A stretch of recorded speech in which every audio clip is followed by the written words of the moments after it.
Hi hello అందరూ నమస్తే. ఒక వర్గం మీడియా రెండు తెలుగు రాష్ట్రాలలో ఏ రకంగా రాతలు రాస్తూ ఉంది, ఏ రకంగా ప్రజల యొక్క సమస్యలను తెలియకుండా ఆ ప్రభుత్వాలను కాపాడుతూ ఉంది.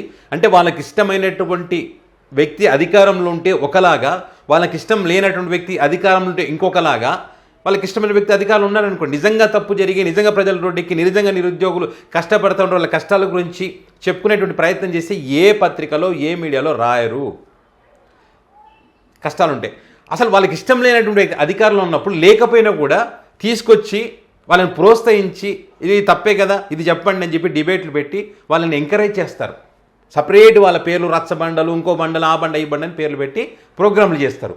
అంటే ప్రజలకు అవసరం విషయాలన్నీ పక్కన పెట్టి పనికిమాల విషయాలపైన చర్చ జరిపి దాంతోని కాలం కలిపి వీళ్ళ తప్పులను కప్పిపించుకునేటువంటి ఒక ప్రయత్నం అద్భుతంగా చేస్తూ ఉన్నారు. ఇప్పుడు చూడండి, మొన్న జగన్మోహన్ రెడ్డి గారు డేటాతో సహా చెప్తే దాని గురించి చర్చ లేదు. ఎన్నిసార్లు డేటా పెట్టి ఇది ఇది ఇది జరుగుతుంది, తప్పు జరుగుతుంది ప్రశ్నిస్తే దాని గురించి మాట్లాడారు. ఏదో రప్ప అని చెప్పి దాని గురించే 4-5 రోజులుగా చర్చ. మళ్ళీ వీళ్ళ చేత నరికిస్తా పొడిపిస్తా అని డైలాగులు, సపరేట్ డిబేట్లు, సపరేట్ వీడియో క్లిప్పింగ్స్ ప్రోత్సహించి వీడియోలు చేసి రిలీజ్ చేస్తూ ఉన్నారు అనుకూల మీడియాలో. ఆర్పీ కూడా ఏదో చేస్తాడు కదా, రప్ప ఏదో డైలాగు, రప్ప ఓడిపోతుంది, ఏదో పనికి మాలినటువంటి రాష్ట్రంలో ఏమైనా జరిగితే మాట్లాడరు దాని గురించి. 8వ తరగతి చదువుతున్నటువంటి ఒక బాలికను 14 మంది టీడీపీ పార్టీకి చెందినటువంటి వాళ్ళు అత్యాచారం చేసి దాని గురించి మాట్లాడు, దాని గురించి డిబేట్ పెట్టరు, దాని గురించి ఈ ఆర్పీ లాంటి వీడియోలు చేయడు, దాని గురించి మాట్లాడరు. అంత అతి దారుణంగా ఈ పత్రికలు వ్యవహరిస్తూ ఉన్నాయి. ఇంతటి దారుణమైనటువంటి పత్రికలకు సంబంధించి జగన్ గారు కూడా అనేక సందర్భాలు చెప్పారు. ఈ దుష్ట చతుష్టయం వల్ల వారితో కూడా యుద్ధం చేయాల్సి వస్తుంది. ఒక అబద్ధాన్ని నిజమని పదే నమ్మించేటువంటి ప్రయత్నం, వాటిని ఫ్రంట్ పేజీలో వేస్తారు, ప్రజా సమస్యలు మాత్రం ఫ్రంట్ పేజీలో వెయ్యరని చెప్పి. అలాంటి పరిస్థితి ఉంది అని ఎంత చెప్పినా జగన్మోహన్ రెడ్డి కదా వాళ్ళ మీద కోపంతో చెప్పారనుకుంటారు. ఒక నిరుద్యోగి పడ్డ ఆవేదన, ఒక నిరుద్యోగి తన ఆవేదనను, తన బాధను ఏ రకంగా చెప్తున్నట్టు. ఎందుకంటే వాళ్ళ సమస్యలను ప్రభుత్వం దృష్టికి తీసుకుపోతేనే వాళ్ళ సమస్యలు పరిష్కారం అవుతాయి. మీడియా యొక్క బాధ్యత అది, చెప్పాలి. మీడియా చెప్పకపోతే వాళ్ళ సమస్యలు ప్రభుత్వానికి ఎట్లా తెలుస్తాయి, వాళ్ళ గొంతు ఎట్లా వినిపిస్తుంది? ఇక వీళ్ళ గొంతు నొక్కేటువంటి ప్రయత్నం, ఎందుకంటే వాళ్ళకి ఇష్టమైన వ్యక్తి అధికారులు ఉన్నారు కాబట్టి. అసలు ఆంధ్రప్రదేశ్కి సంబంధించిన వార్తలు తెలంగాణ ఆంధ్రప్రదేశ్ సపరేట్ ఉంటాయి.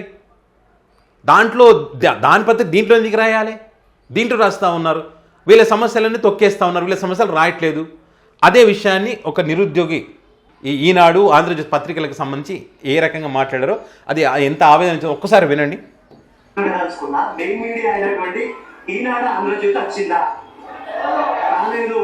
ఏ సంఘనానికి తెలంగాణలో ఇంత పెద్ద వ్యవస్థలు నడుపుతున్నారు మీరు? ఎన్ని వేల మంది వచ్చిర్రు ఫస్ట్ నుంచి తెలంగాణ ఉద్యమాన్ని మీరు నచ్చిందే మీ 2 మీడియాలు, ఆంధ్రజ్యోతి, ఈనాడు. నేను ఒకటి ఈనాడు పేపర్ తెచ్చిన, ఇందులో ఏమైందంటే ఇగో ఇక్కడ చూపిస్తా. ఈనాడు ఏమైందంటే లోకేష్ గురించి ఒక పేపర్ మొత్తం రాసిండు. ఆ తెలంగాణ అన్బిలీవబుల్ అట మోడీతోటి కలిసినప్పుడు. తర్వాత గ్లోబల్ కంపెనీలు వస్తాయని చెప్పేసి పెద్దగా చేసిండు. మరి నిరుద్యోగుల గురించి ఒక చిన్న కాలం వేయడానికి ఏం పోతాను మీకు చంద్రబాబు? కరెక్ట్గా ఏది అడిగిందంటే తప్పే ఉంది. తెలంగాణ పేపర్లో ఏపీకి సంబంధించినటువంటి వార్తలు ఫ్రంట్ పేజీలో వేసి అద్భుతాలు అన్బిలీవబుల్ అని రాసినప్పుడు నిరుద్యోగుల యొక్క కష్టాలు ఒక చిన్న వార్త ఫ్రంట్ పేజీలో రాయడానికి కష్టం ఏముంది? వాటి గురించి రాసినప్పుడు వీళ్ళ గురించి కూడా రాయాలి కదా, రాయలేదు.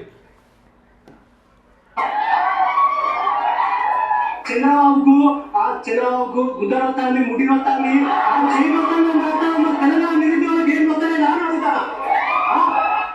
నిజమే కదా, వాళ్ళకి అది నొచ్చింది అదేంది ఇదే రాస్తారు. నిరుద్యోగుల కష్టాలు, వాళ్ళ బాధలు, వాళ్ళ నొప్పులు దాని గురించి రాయమనే కదా అడుగుతూ ఉన్నాడు. మెయిన్ మీడియా పెద్ద వ్యవస్థ. మరి ఇలాంటి వాళ్ళు రాయకుండా మౌనంగా ఉంటే వీళ్ళ సమస్యలు ఎట్లా తెలుస్తాయి? అవి రాయడానికి టైం ఉంటుంది, ఇలాంటి కష్టాలు వీళ్ళ బాధలు రాయడానికి టైం ఉండదు, మీకు చేతులు రావు.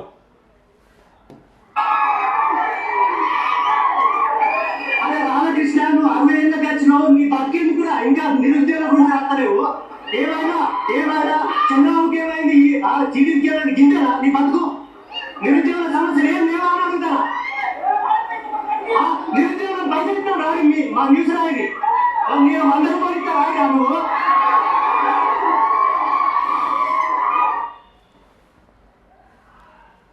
అంటే డబ్బులు ఇవ్వం కాబట్టి మా వార్తలు రాయరు, మా గురించి రాయరు. డబ్బులు ఇస్తే రాస్తారు.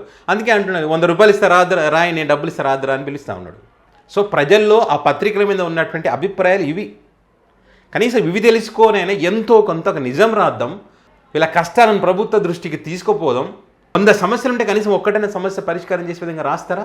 రాయరు. ఎలివేషన్స్ తప్ప ఏమీ ఉండవు.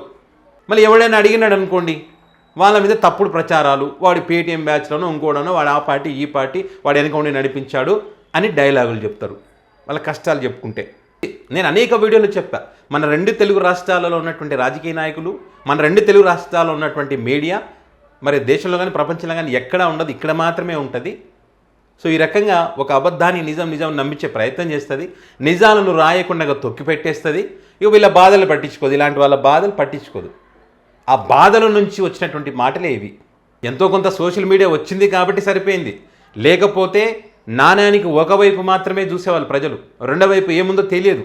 ఇప్పుడు ఈ సోషల్ మీడియా వచ్చిన తర్వాత నాణ్యానికి రెండో వైపు చూపించాల్సిన పరిస్థితి. ఇప్పుడు ఇదిగో తన వీడియో క్లిప్పింగ్, తన బాధను, తన కష్టాన్ని ఈ రకంగా ఒక వీడియో తీశారు, సోషల్ మీడియా వేదిక పోస్ట్ చేశారు కాబట్టి దాని గురించి వాళ్ళ కష్టం గురించి మనకు తెలుస్తుంది. ఆ వీడియో ఉంది కాబట్టి దాని గురించి నేను మీకు చెప్పగలుగుతున్నాను. కనీసం ఒక 100 మంది చూసినా కూడా వాళ్ళ కష్టం అనేది తెలుస్తుంది కదా.